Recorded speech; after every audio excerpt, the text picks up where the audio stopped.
Welcome to Nitpicking Nerds, and it's time for Commander 101. We've got 10 lessons every new Commander player should learn. Hi, Amber.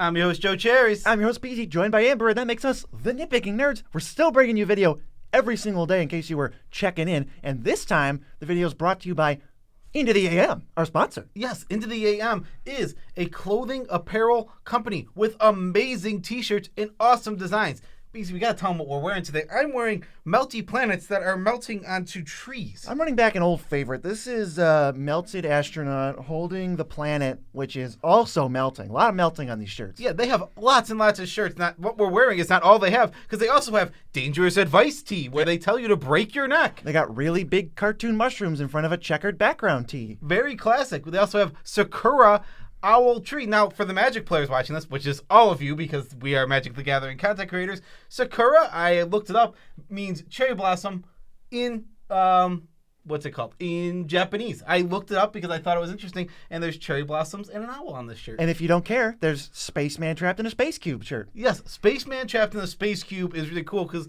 the space is also trapped in the Space Cube. Whoa. On IntoTheAM this weekend, it's Memorial Day weekend, they have a 25% off site-wide sale. So no matter what you want to get on the site, go there Memorial Day weekend, this weekend, and get whatever you want. And also, if you start with our thing, you get our discount. So there's everything. There's so much stuff. Yeah, go figure out what kind of discounts you want to get. Use our link, though. Use the link. It's on the bottom here somewhere. It's probably gone now. Okay, also, we have to shout out our patrons because we love our patrons as much as we can without making them uncomfortable. They make these videos possible. Seriously, thank you for the direct support. You're like the people sponsors that we love. Yeah, and the sponsor of this channel, not just this video, is Moxfield.com. We'll talk about them a little later. And will you see it coming? No. So just quit it. And happy birthday to everyone's birthday is today. Actually, if your birthday's today, it's on Memorial Day weekend where you can get IntoTheAM stuff for 25% off. What a birthday present. Super birthday to you. IntoTheAM has a birthday gift for you.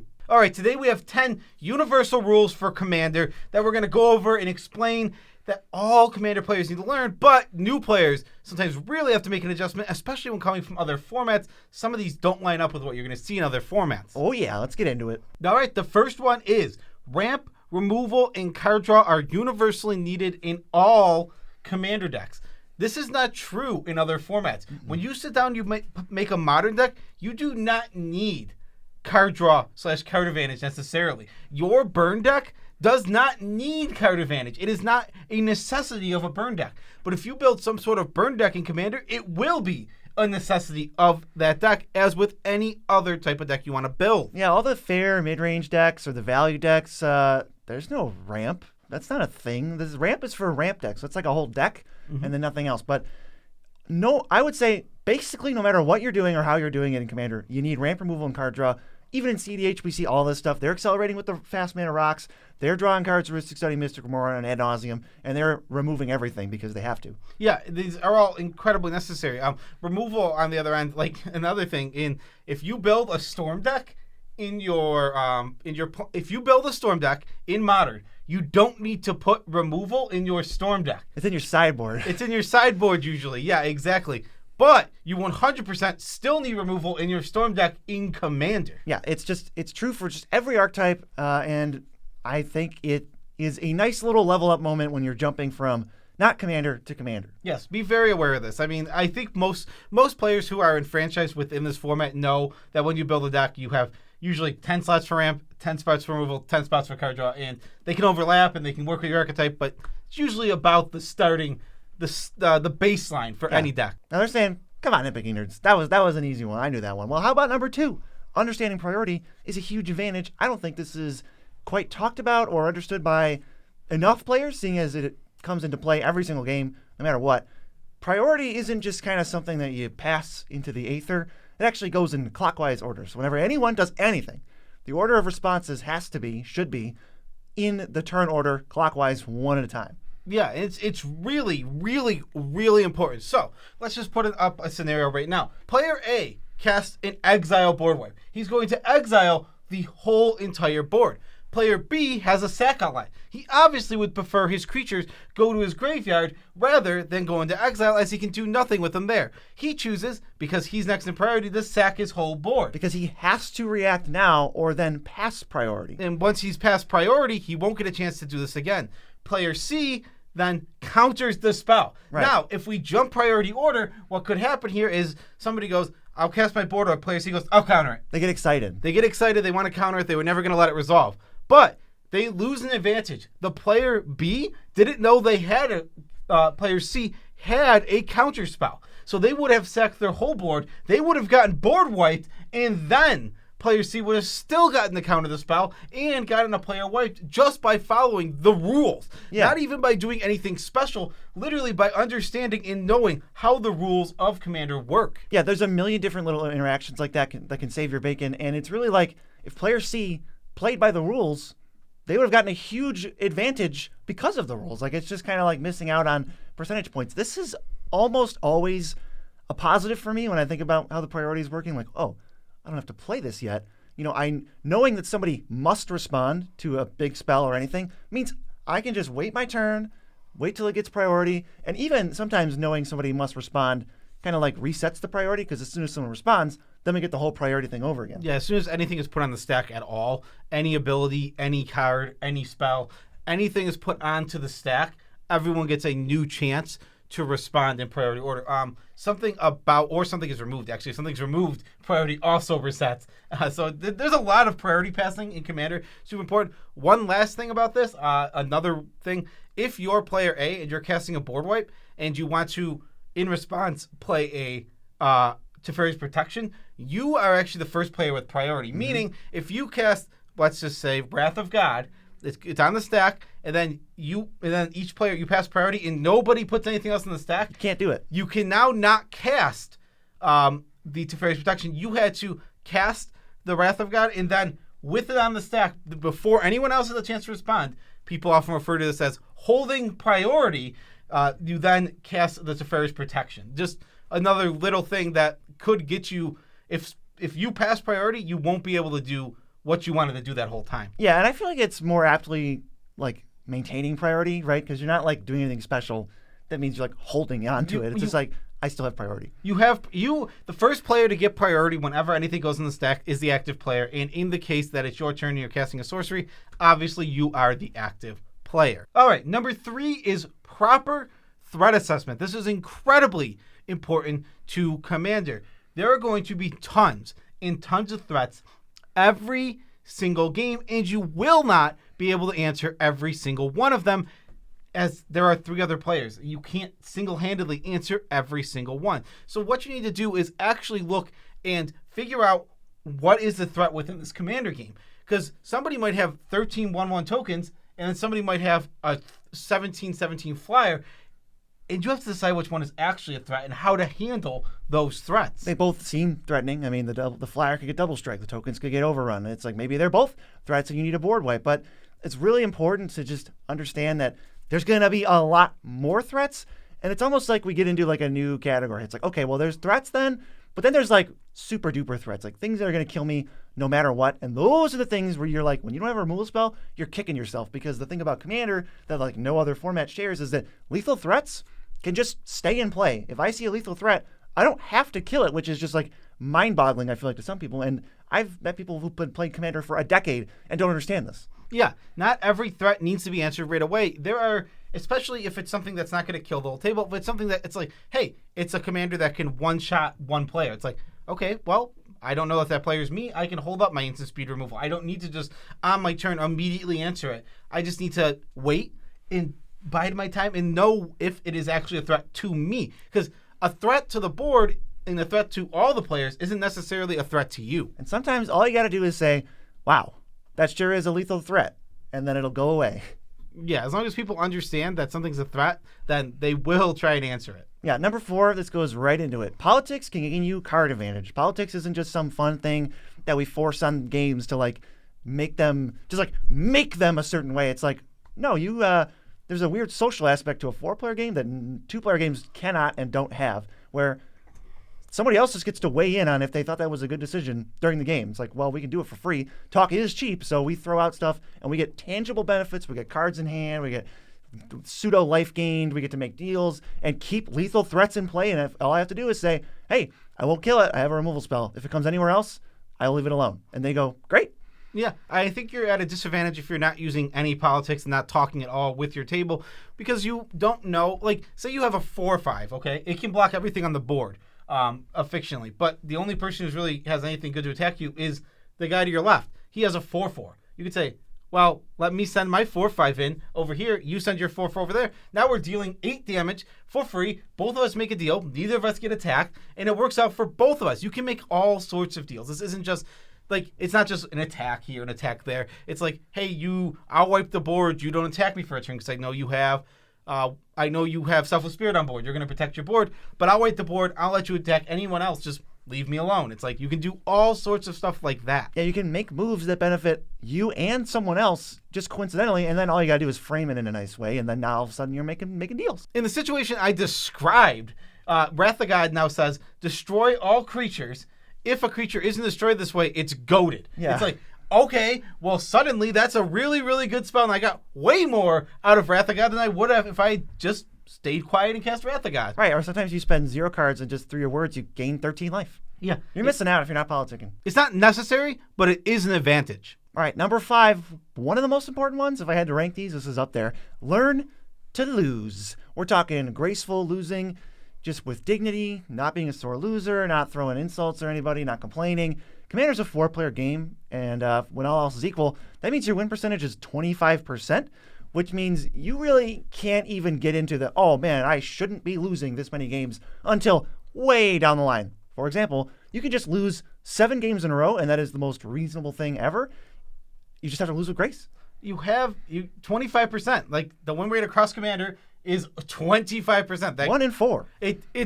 That is a fact. And like maybe you might be one of the players with a little lower percentage, maybe you're one with a little higher percentage. It doesn't matter. You're still losing a vast majority of Commander games that you play, and you have to get used to that. And you have to just accept it. And sometimes people are going to make things like people making plays you don't like, bad mistakes, misplays, all sorts of things are going to happen that are going to lead to you losing Commander games, and you have to brush every one of them off because you're just going to lose. That's how it works. Commander is way too out of a single player's control. Yes. Other than maybe CDH, where you can control things a little bit more, to say that I can control games and get my win percentage up to 75%.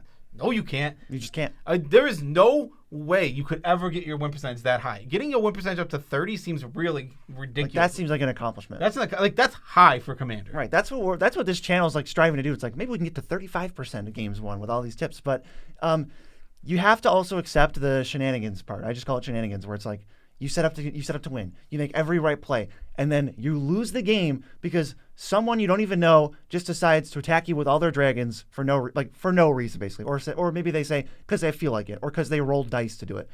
But you just got to suck it up and say, this is Commander. Like, this is the format for that. Not every format can you lose directly because someone makes the wrong play. Usually you win because someone makes the wrong play. But this format, you can still get punished. Yeah, and people who make misplays, you're allowed to be upset about them. You're allowed to feel bad or think that was bad. I didn't like that. But I think you need to accept it, right? Because even if somebody definitely made a misplay, their attack was really bad, and it caused them to lose, you kind of still just have to accept it. Right, you're just kind of like, okay. And then maybe afterwards you can be like, you see, I told you. That's what happened in Commander Cube. I went, killing me is going to make you die. And then I died, and I went, okay. And then BZ killed that player next turn. That was exactly what I said was going to happen.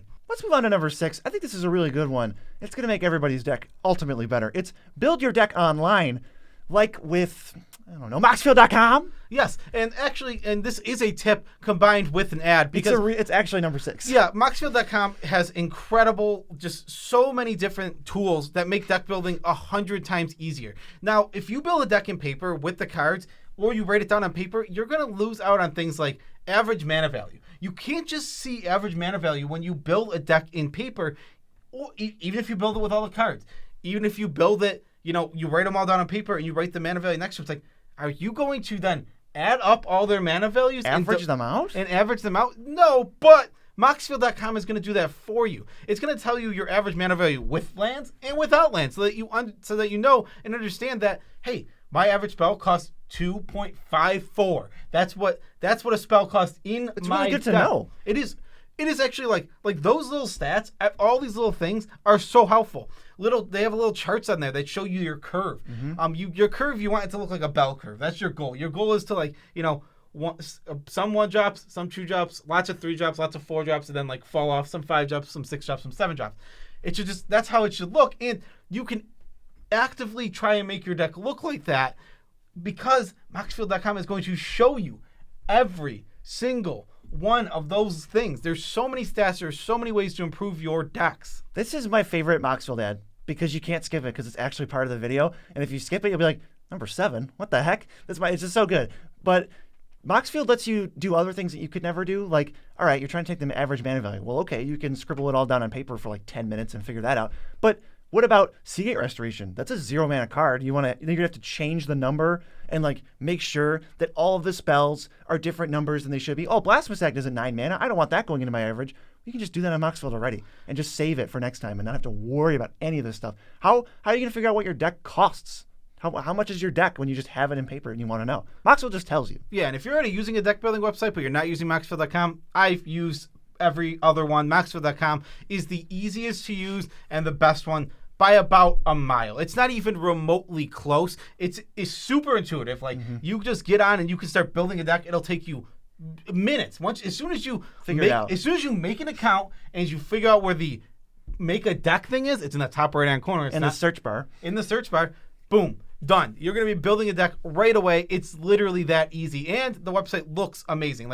All the layouts and the way everything looks, everything is smooth. Yeah, and I guarantee if you're just building a deck from memory, you're going to miss cards. You are not going to have every card that should or could go in your deck. That's where EDH Rec comes in, gives you recommendations, shows you what other people are playing. It's going to show you cards that you're like, oh, I totally forgot about this, or I didn't know this existed, or I totally missed it. Same with Scryfall. If you know how to use that website and you figure out to search in advanced ways, you're like, I want every black card that says life gain and targets a creature. It's here you go. And you can sort them by how popular they are on EDH Rec. All these sites are just best friends. Yeah, they literally all work with each other. Actually, I know for a fact that Maraschiello draws its data from Scryfall.com. So there you go. Just literally best friends in the multiverse. Build decks online. Yes. All right, number 7 is one I like a lot. Synergies can outweigh raw power. Now, I think this is true throughout all of Magic, but it really shines in a format like Commander. If you're playing a creature deck, you have tons of creature payoffs. Anytime you can take so we can say this. I think that on average, Terminate is a better card in a vacuum than Ravenous Chupacabra. Right. In a vacuum. Now, because synergies matter so much in this game, in Commander, Chupacabra is the better card. Terminate is just a card that's never really going to synergize with your deck unless you're Grixis Spellslinger. Then it has some synergies with your deck. But Chupacabra, being a creature, is a much more valuable thing. Green, black, and white all care about creatures a ton in a ton of different ways. So if you're playing with an Abzan deck, a Chupacabra is going to be way better than a cast down. It's wow. What we mean, because I know some people are going to disagree, is I basically cut Terminate from every deck I see it in. But I'm much less likely to cut Ravenous Chupacabra if it's in the shell that then supports it with synergy, not just putting it in randomly. Obviously, in Modern, Terminate's better than Chupacabra. But when we're talking about supporting with synergy, Chupacabra stays in way more decks and Terminate stays in 0 decks, unless you're on some kind of crazy budget. But this isn't about Terminate. It's just staples can only do so much. I mean, you can pack your deck full of staples and it's fine. And it'll obviously be really good. Yes. But you can get this extra sort of power when you combine 3 or 4 lower power cards, of which you have much greater access to, that sort of combine to do this unbeatable critical mass thing where you're I have 20 tokens and I'm giving them +5/+5 trample. It's where's my staple doing that? There isn't one. But you just can't win now. You're dead. Yeah, absolutely. And this is super true. I have a $50 Hendy Toolbox Tour deck, and I played at a local event against decks that were much more expensive than mine. And the synergy of my deck and the fact that everything my deck was doing was just involved around my commander, and it made sense. Riveteer's Ascendancy went absolutely bonkers in this deck. It was very unified. It's just everything I was doing was all working together. It all had a sacrifice theme. It all was big creatures. It was things I was blitzing, and because the deck was all focused and all doing the same thing, it gave me a huge advantage over decks that were much more expensive than mine. Yeah, you can kind of just look at it like, hey, when how reliable am I to win after I do my thing? It's like with staples, maybe there's a few staples that kind of sort of win on themselves, or you could do combos or whatever, but when your deck does its thing, it should be like unstoppable, super impressive, like whoa. And I think there's value in that. And I want to say there are exceptions to this rule. There are the super staples of this format. There are the mana crypts that you don't They're need. still in decks, yeah. There's the mana crypts, there's the soul rings, there's the Rhystic Studies, there's the consecrated sphinxes where you don't need any synergy. I would also question whether if a 60-card format had the same ban list as Commander, that format might just be all staples. Like, Maybe. How many slots do you have when all these cards are legal? Yeah, there is no format where all these cards are legal. Yeah, there's a ton of super staples in this format that will break this rule, but I think synergy overall much more important than just raw power level outside of CDH where you want raw power level. Yes. Number 8, you want to have a balance between all your awesome big giant game-ending spells and your mana curve. So in Commander, this is like known as the format where you get to play the gigantic spells and the crazy swingy interactions and stuff. And that's true, except you don't get to play all of them. You're going to actually have to choose which 8 drops and 7 drops you want. And you kind of have to play less than you want to. Then it's kind of like, oh, I don't get to play all of them because it turns out you have to balance them with your mana curve and make sure your deck actually does things at a reasonable time, or else you just run behind. And I will add, if you put 7-8 drops in your deck, you're never going to be able to cast all of them. Yes. So with this is a two-sided coin. There's two sides to this coin. You can't put 10 7-drops in your deck. You're going to struggle. You're going to have a lot of dead cards in your hand, and you're going to do nothing early game. But in Commander, if you have nothing that costs more than 5 mana, you will also struggle. Unless you're comboing, but we're assuming comboing in CDH, there are some exceptions, but mostly there's not. You need these big giant over the top spells that can push you from a game that can just by themselves take you into a game-winning position. Now, an example for a lower power one is like Avenger of Zendikar. Yeah. Having this in your tokens deck is a huge advantage in a lot of ways, especially in certain power levels. You just slam it, and all of a sudden you have enough tokens that, hey, if I untap next turn, my Jetmir will kill people by itself. And that alone is why you need these kind of cards. But also, you go to the opposite side like we were talking about. I can't play 10 Avengers Zendikars in my deck. Now, when I draw my opening hand, it's 4 lands, 2 Avengers, and 1 playable card for the first 4 turns. That's obviously never going to work for me. Yeah, all these big drops, in my opinion, it's just a gateway to more mulligans early on.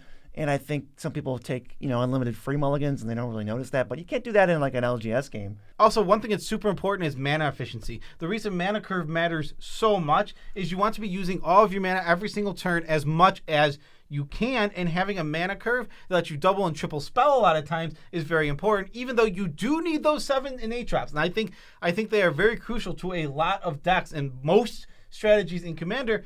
You still want to make sure you're loaded up toward the bottom instead of at the top. Yeah, if you can only play 1 drops, you're never going to win. If you can only play 8 drops, you're absolutely never going to win. And those win rates actually are probably similar because the 8 drop players doing nothing until they're throwing haymakers, and then maybe they win. They have to cross their fingers, and the 1 drop person is just never doing anything. Now, I just want to say this is another one I think that doesn't apply to CDH necessarily. Right. CDH, things are a little different. Yeah, CDH is a whole different monster. This applies to anything I think power 9 and lower. Out of 10. Out of 10. Number 9 is understanding late game tension and using attacks strategically. We're talking the last key turns. This is when some kind of meta where combat matters, which is most of them. So you're going to get into the situation where everybody's got everybody could take out one person if that person didn't block or they forced through damage. But then there's tension because if I want to swing out and kill somebody, I'm dead to the other 2 people. I'm not alone here. I have to figure out how to maneuver my way and to sneak a kill or sneak out a win or maybe just bide my time until I draw something that kills everybody.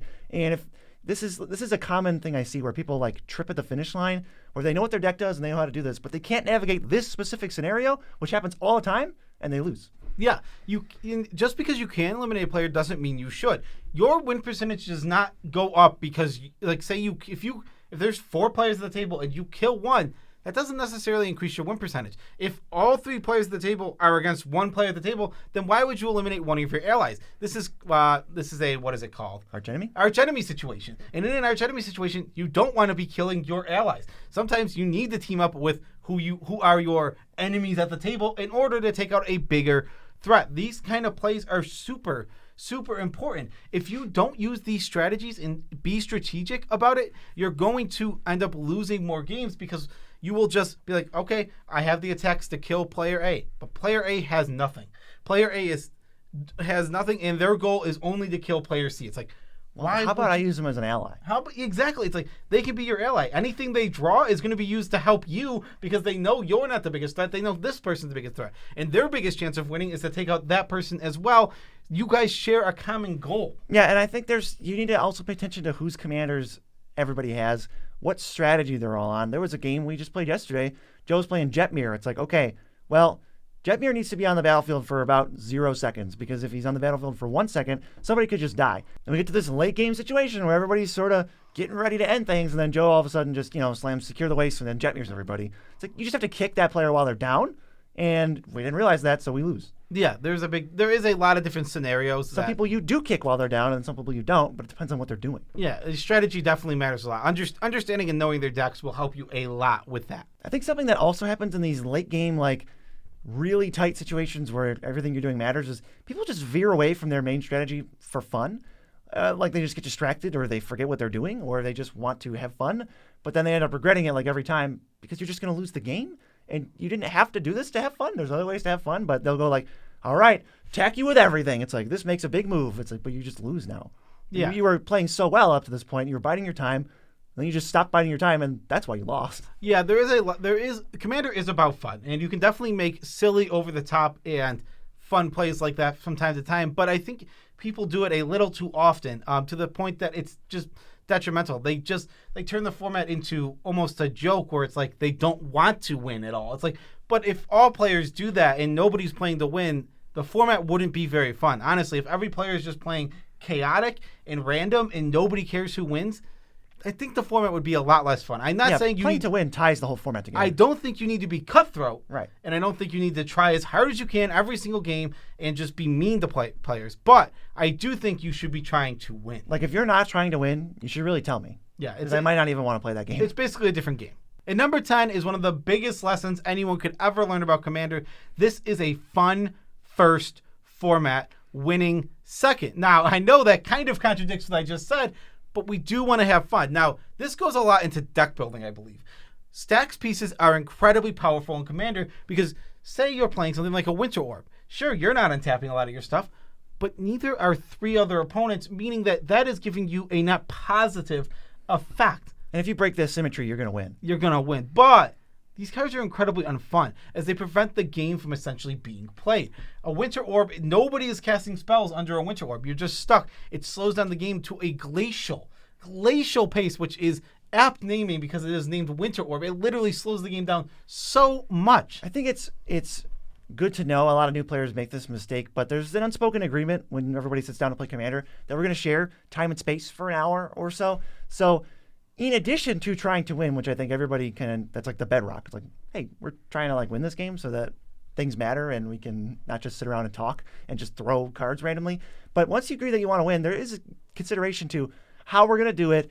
Are we respecting everybody's time? Everybody is sitting here to have fun. That is the number one goal of the format set by the people who made the format. So I don't know how you ever argue with that. But yes, we are trying to have fun. So if you're going to do something that's generally viewed as unfun or taboo or something, just talk to everybody first, and then if you got the green light, you're good to go. When we were talking about players veering away from their strategy and losing just because they wanted to have fun, it's ultimately fine, but it's bad for them in terms of win percentage. You can have fun the whole game and then not do that at the end, and you just trip at the finish line. Often something you will do in Commander is use weaker cards to make it more fun. I don't put Consecrated Sphinx in a lot of my decks because I think it likes for a lot of non-games. Same thing with, I don't play as many Soul Rings as I used to. My decks are definitely lower on Soul Rings because those cards, if you've seen the turn 1 Soul Rings, you've seen how many games just kind of end and are run away with by the player who played it because the other players didn't have an answer. Yeah, so a good strategy doesn't necessarily mean a fun strategy. As soon as you line that up or you make something neutral, you are good to go, ready to rock and roll with Commander, the best format. Yes, Commander absolutely is one of the best formats ever. And if you want to check out etiquette, which means, the way you should act during a Commander game, we actually have a video for that right here. Look at it. If you're brand new, check out some of the do's and don'ts. Peace out, Trap Scouts.